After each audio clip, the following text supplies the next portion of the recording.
Hello everyone and welcome back. Today we're going to be talking about Hannah's top weapon picks, right? So the reason I want to do a video about this is I see everyone does all these top fives and they do all these videos about best concealed weapons for women, best handguns for women. And I decided I didn't want to do that. What I wanted to do is I wanted to ask my wife what her opinions were about her favorite weapons that she owns, what she likes about them, what she doesn't like about them, and then I wanted to share that with you. She has an adverse reaction to being on camera. Something about her hair and not looking right and causing a catastrophic global fire if it's videotaped. So unfortunately right now you're going to have to deal with staring at me, but she's walking around, right? So if I say anything stupid or that she disagrees with, she'll correct me almost immediately. So we're going to start with her least favorite weapon that she owns but still doesn't want to get rid of, right? And that is the Ruger LCP.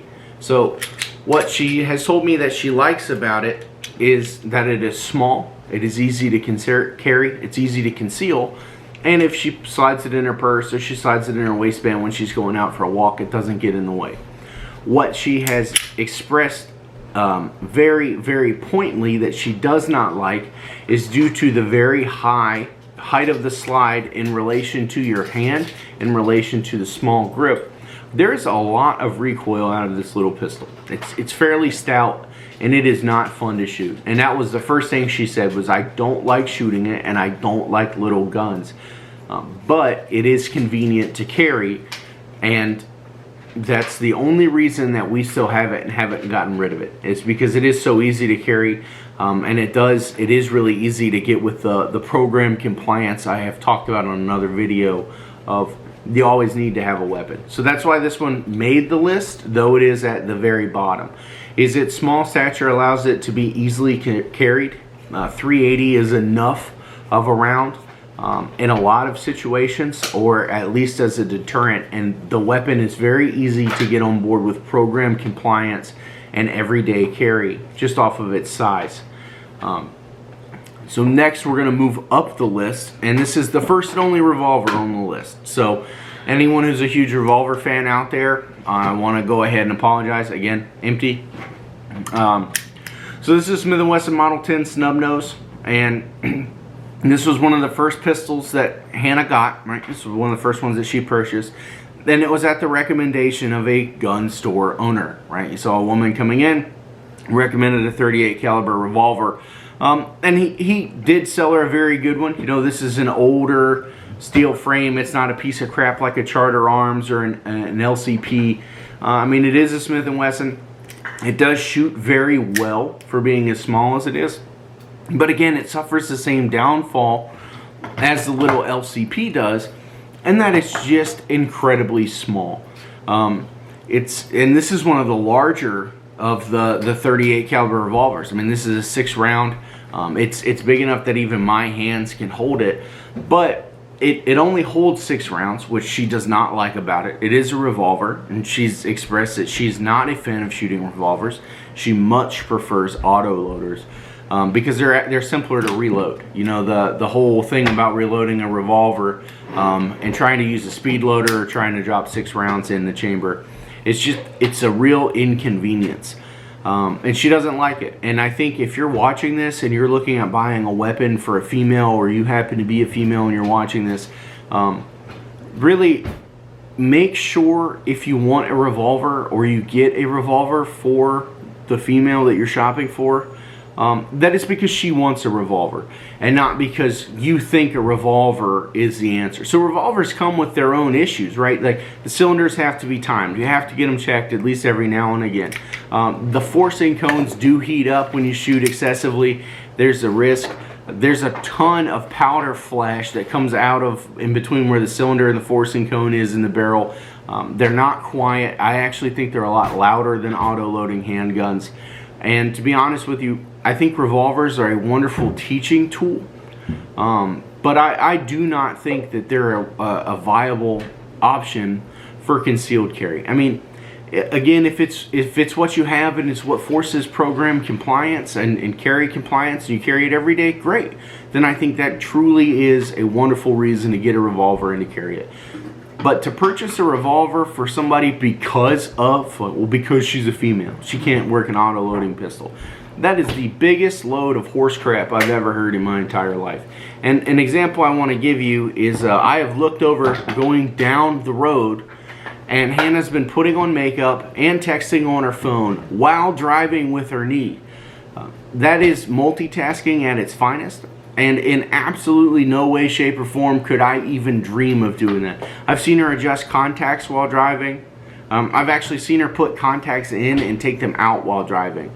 So to say that women can't multitask enough to shoot an auto-loaded handgun, it just really shows how ignorant people can be and how much they want to put their own fragile masculinity in a situation. So if you want a revolver, wonderful. I'm not going to be the person to talk you out of buying a revolver, but I'm going to be the person to tell you that there are options other than a revolver that I personally think are better. Hannah agrees with me thinking that they're better, and she doesn't carry a revolver because she's a female and there's no other choice and she's hopeless. When she carries a revolver, it's because that day, that is what is right for her to carry. I don't tell her what to carry, and I don't tell her what to buy. When we were first shopping for weapons for her, I set a set of parameters, right? It has to be at least this reliable in the test, right? It has to be one of these manufacturers. It has to be of upstanding quality. Other than that, I didn't care. And she ended up choosing that Smith & Wesson Model 10 because the guy at the gun store told her that that's what she should carry. And then not 6 months later, she bought a Glock. And she's carried a Glock and a bunch of other auto loaders on and off ever since that moment. But the revolver's really only carried when we go to the range and when she wants something to slide in her purse, and she doesn't want to carry, you know, a larger framed handgun, which are actually her preferences that you'll see later. So the next pistol on Hannah's list is the Steyr M9, and so you'll notice that this is the first of the larger sized weapons on the list, and they don't get much smaller than this. And she's not a large woman by any stretch of the imagination.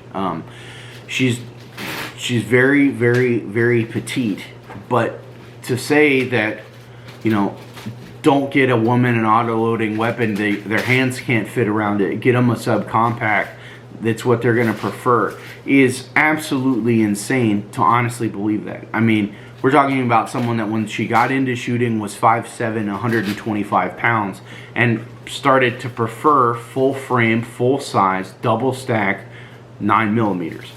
So if you're watching this and you're a female, don't let anyone tell you you can't handle the recoil. For 2 or 3 years, she carried a full-size Glock 45. Not the G45, a Glock 21.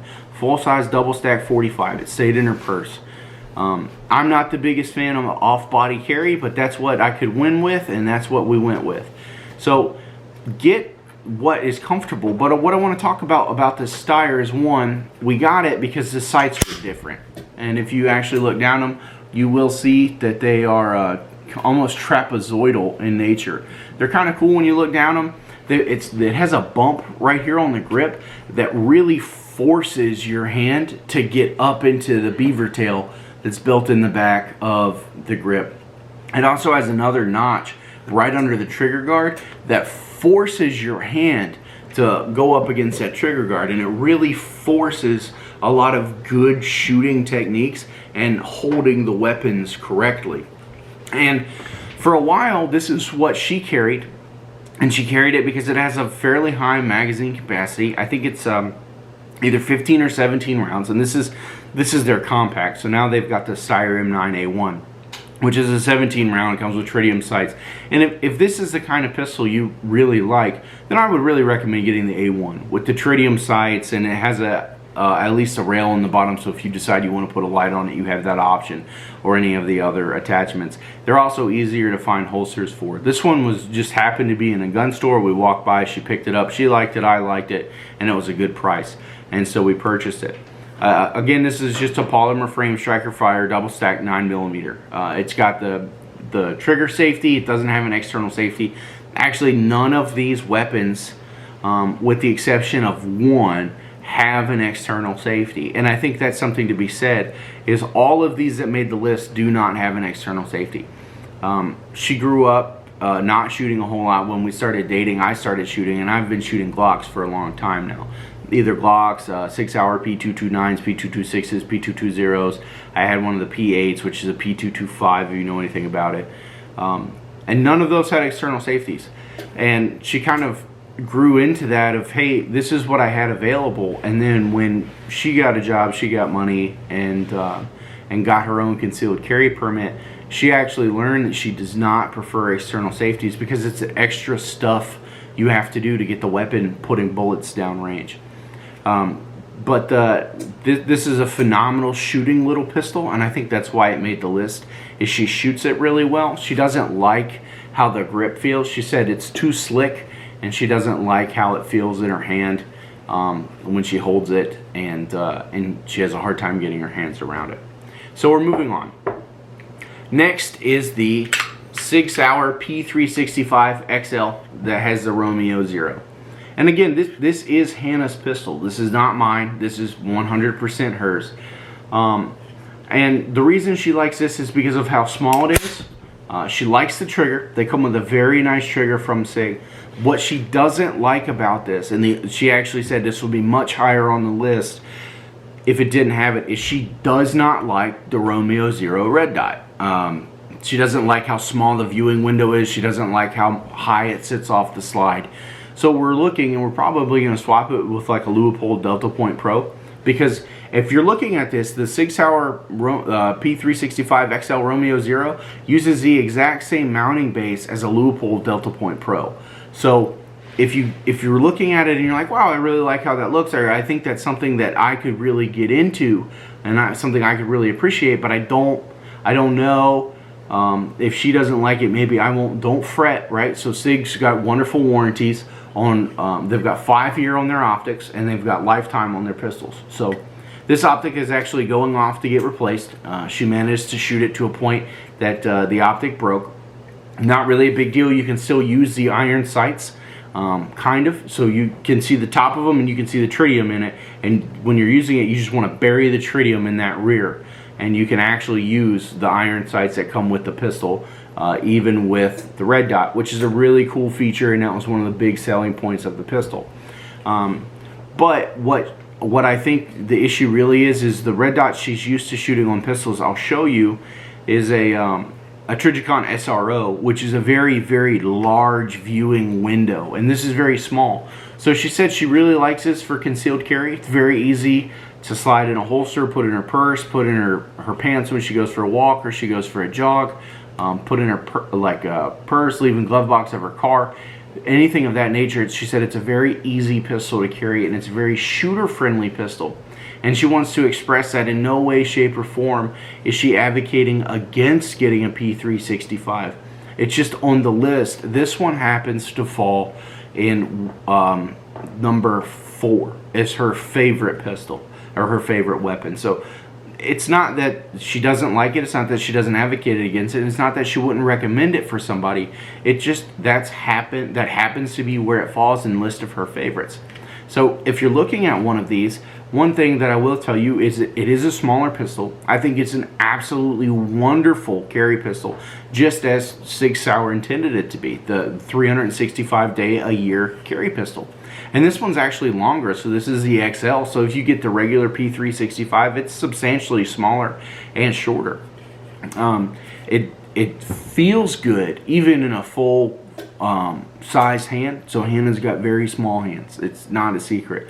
But even in my hands, which are substantially larger, the pistol still is large enough that I can manipulate it, I can work it, I don't feel like I'm squeezing it. I like the way that the pistol's constructed, the way that it's designed.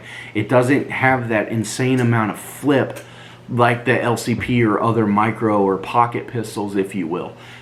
This is a very, very good option if you're looking for a pistol that is not excessively large, or even a firearm that's not excessively large to carry, to shoot accurately, and that is easily user-friendly in almost all situations.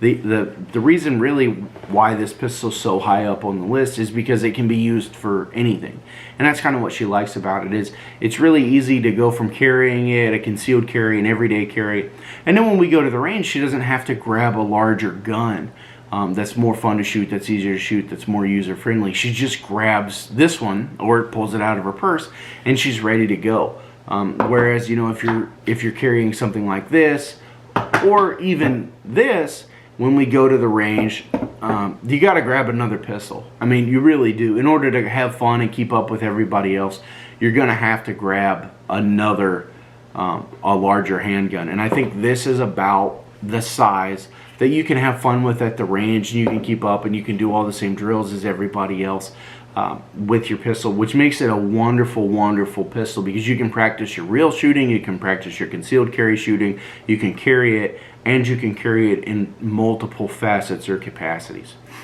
The next weapon on the list, and again, this is a list of Hannah's favorite weapons and what she recommends for any woman who's looking, is an AK. Right, this one's a cheaper one. Right, this is a Century Arms. This is hers. This is not mine. I attempted to purchase her an Arsenal, and she did not want it. She likes her Century Arms AK. She didn't want to change out the pistol grip. She did swap out the foregrip with a Magpul, but this is her AK, not mine. I did not purchase this for her. I got it in on a trade, and she walked in on the corner, picked it up, and that was the last time I saw this pistol until I asked her to get a list, or sorry, not this pistol, but this rifle, until I asked her to get me a list of her favorite weapons that she owns and where they fall, and put them in order so I could do a video. This came out. And the reason is this stays on her side of the bed. This stays loaded. Obviously, it's unloaded here for the purpose of the video and demonstration. She doesn't like ARs. Right, guys? So if you're watching this and you're looking at purchasing a weapon for your significant other, and you want to get them a rifle, or they want a rifle, show them this video. This is Hannah's rifle. It's Hannah's AK. This isn't mine. This is hers. And she likes it a lot more than ARs. And when I asked her why, she said it's more user-friendly. It's more intuitive. It doesn't take all the fine controls. She has no issues with the accuracy. She has no issues with the recoil. She likes how easy it is to operate. She likes the availability of the ammunition, the availability of the magazines, the fact that it doesn't malfunction, or it hasn't malfunctioned on her, anything other than ammunition not going off correctly when you squeeze the trigger. She likes the way the safety is, where it's large and she can operate it easily. She likes where the bolt is. I mean, I have been shooting ARs and despised AKs for many years, and I'm recently a convert, and she actually kind of helped get me back into them. This is not me saying that she likes these. This is her choice of her. I mean, this is her rifle set up how she likes it. She's got a 1-point sling on it that's attached to the sling swivel on the buttstock. That is how she wants this rifle set up. So if you're watching this and you're looking for an opinion on a rifle, take it from Hannah. You know, get an AK. You don't have to get the fanciest one. You just have to get a reliable one, or get an. I carry an Arsenal.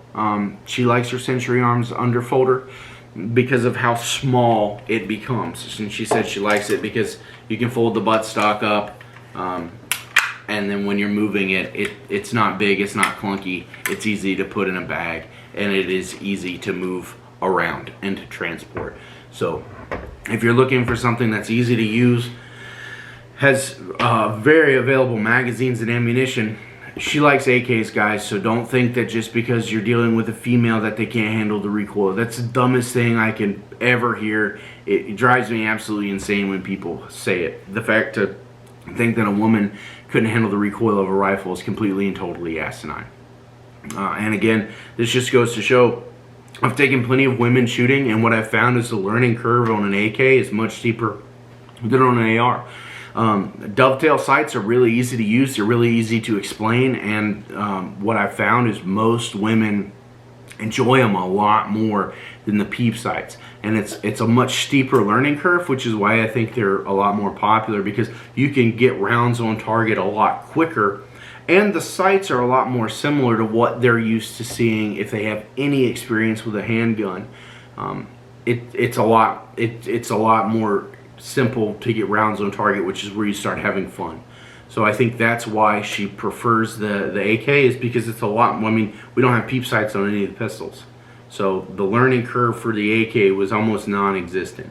It was the difference of, hey, the recoil is going to come straight back. You're going to support with your front hand, and that's really about the only difference. It's still got a pistol grip. It's got the same style of sights. They're just spaced out a little bit more, and you change the magazines differently. So if you're watching this, she recommends an AK. I don't have any qualms or quarrels with that. I'm going to be honest with you. I think they're absolutely phenomenal weapons. I mean, it's been 80 years now that they've been around, 80-ish years, obviously. And not a whole lot of changes have been made, and that is saying a great deal about the rifle. So don't rule anything out because of gender. So we're moving up, right? So the next thing on our list is a Glock, any kind of Glock. So this just happened to be the one that I pulled out. She likes the G45, which is the 19 frame with, or 19 slide with the 17 frame. So it has a 17+1 round magazine. It's got the shorter slide of a Glock 19, which makes it a little bit easier to carry, a little bit easier to conceal. This is a Trijicon SRO I was talking about. It's a much larger viewing window, as you can see. It's also a 2 MOA dot. It's a very accurate pistol, very easy to shoot, and she said she likes it because the grip, it is easier for her to hold on to the grip of the Glock. It's bigger. She can get her hands around it better, and she can squeeze it and hold it in place a lot better. I don't think I need to go into too much more detail about the Glocks. There are plenty of videos online about them. And this is her second favorite weapon, is a Glock G45 with or without an SRO on top of it. But made very high up on the list. Very simple, very user-friendly, and that's one of the reasons she likes it. And then finally, we're going to spend a little bit of time talking about it. This is absolutely positively Hannah's favorite weapon. All right, and what this is an H&K VP9. And she likes it because of how well it fits in her hand, how good it feels, how easy it is to use, how user-friendly it is. She likes that it's got the paddle release on the bottom of the trigger guard. We got this one used, and she absolutely fell in love with this pistol. She put about 150 rounds through it, and that was it. She hasn't carried anything else since we got it. She hasn't even really wanted to shoot anything else since we picked this pistol up. I mean, if you are looking for a recommendation from a woman to a woman about what weapon a woman should get, top of Hannah's list, H&K VP9. Be it the compact, this happens to be the full size. She told me to make sure that I told you this. She doesn't like small pistols. And she doesn't think that you need to like them either. She wants you to get something that feels good in your hand, that you shoot well. She likes autoloaders, and this is Hannah's favorite gun. And she wanted me to make that explicitly clear in the video and say that this would be her recommendation for anybody, man or woman, as a pistol, as a sole weapon, or as something that you have to depend your life on. So if you would like her opinion, this is it. And I think that goes a lot to say good job to H&K. I mean, you made a very comfortable, very well-fitting handgun that has absolutely taken the corner market by storm, and they're a very niche market. I mean, a lot of guys aren't willing to come away from their Glocks. I haven't carried a Glock before this. And as soon as she put this pistol in her hands, that was it. So at least check out the VP9 if you are a woman looking into owning a handgun.